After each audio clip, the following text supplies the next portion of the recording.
আসসালামু আলাইকুম সবাইকে। আশা করি সবাই ভালো আছেন। আলহামদুলিল্লাহ আমরা ভালো আছি। তো আমি আজকে কি রান্না করলাম ওটাই আপনাদের দেখিয়ে দিচ্ছি। তো এখানে আমি মরিচ আর পেঁয়াজ নিয়েছি, এগুলো এখন আমি সুন্দর করে ভেজে নেব।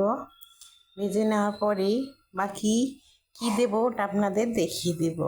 তো এইভাবে আমার মতো আপনারা যদি রান্না করেন কম তেল মরিচ মশলা দিয়ে অবশ্যই ভালো লাগবে। তো এখানে আমি দেখিয়ে দিলাম মসুরির ডাল আর হচ্ছে ভেন্ডি। আজকে রান্না আমার এগুলাই। তো এগুলো আমি ধুয়ে রেখে দিয়েছিলাম। তো এখন আমি ডালটাকে দিয়ে সুন্দর করে নেড়ে নেব, মানে সব মশলা দিয়ে কষাই নেব ডালটাকে। ডালটা শুধু এখানে কিন্তু আমি মরিচ আর পেঁয়াজ দিয়েছি, বাকি মশলাগুলো আমি একে একে দিয়ে দিচ্ছি কিংবা আপনাদের দেখিয়ে দেব। তো আমি লবণও দিয়ে দিলাম। লবণ দেওয়ার পরে এখানে যেটা দেব সেটা বলুন তো কি, আদা রসুনের পেস্ট। তো ওটাও দেওয়া হয়ে গেল। বাকি থাকলো হলুদ, আমি হলুদ দেব। এই তো আমার দেওয়া মোটামুটি মশলা শেষ। তো এখন আমি সুন্দর করে এটাকে মিক্স করে নেব। মিক্স করার পরে আমি আপনাদের দেখিয়ে দিব এটা কিভাবে আপনারা রান্না করবেন। তো এটা হচ্ছে আহামরি কিছুই না, এটা কষায় কষায় রান্না করতে হবে। আর হচ্ছে চুলার জালটা খুব কম করে দিয়ে ডালটা সিদ্ধ করতে হবে। তো এক পর্যায়ে হলো যে ডাল যে ভুনা করে ঠিক ওরকমই হতে হবে, ওভাবেই করলে এটা কিন্তু হয়ে যাবে।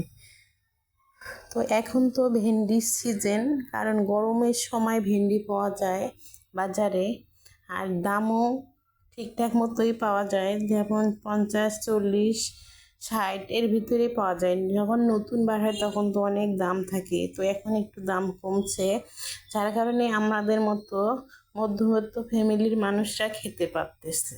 তো তারপরে আমি এখানে এগুলো দিয়ে দিলাম। কেউ অবশ্যই ঢ্যাঁড়স বলে, কেউ ভেন্ডি বলে। তো আমরা এখানে ভেন্ডি বলি, ঢ্যাঁড়স বলি না।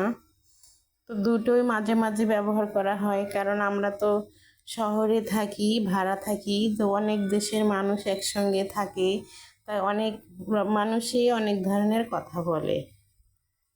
তারপরে তো এই তো আমার যখন দেওয়া হয়ে গেল, সুন্দর করে একটু ঢেকে দিয়ে আমি চুলার জালটা খুব কম করে দিয়ে এটা রান্না করে ফেলবো।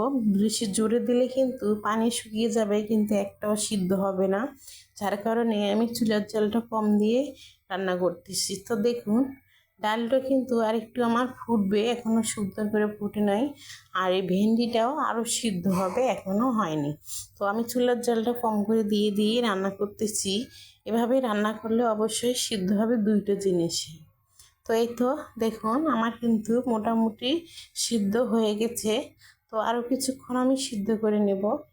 এই যে দেখুন ডালটা কিন্তু একদমই ফুটে গেছে। আর এই যে ভেন্ডিটা আমি দেখাই দিচ্ছি আপনাদের রসুনের সাহায্যে যে ওটা সিদ্ধ হয়েছে কি না হয়নি। তারপরে তো হয়ে গেল।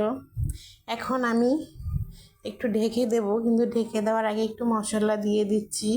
মশলা হচ্ছে এটা ধনিয়া এবং জিরার গুঁড়া একসঙ্গে আমি করে রেখেছিলাম, ওটাই এখন দিয়ে দিলাম। তো দেওয়ার পরে একটু সুন্দর করে জাল করে আমি নিয়ে এটা নামিয়ে ফেলবো। নামিয়ে আপনাদের দেখিয়ে দিচ্ছি কেমন হলো। তো এই তো এটা কিন্তু ঠান্ডা হলে ঝোলটা আরও কমে যাবে। তো গরম গরম আমি আপনাদের দেখিয়ে দিলাম। তো অবশ্যই যদি ভালো লাগে একদিন এই রেসিপিটা ট্রাই করে দেখবেন, ভালো লাগবে আপনাদের খেতে। আল্লাহ হাফেজ সবাইকে।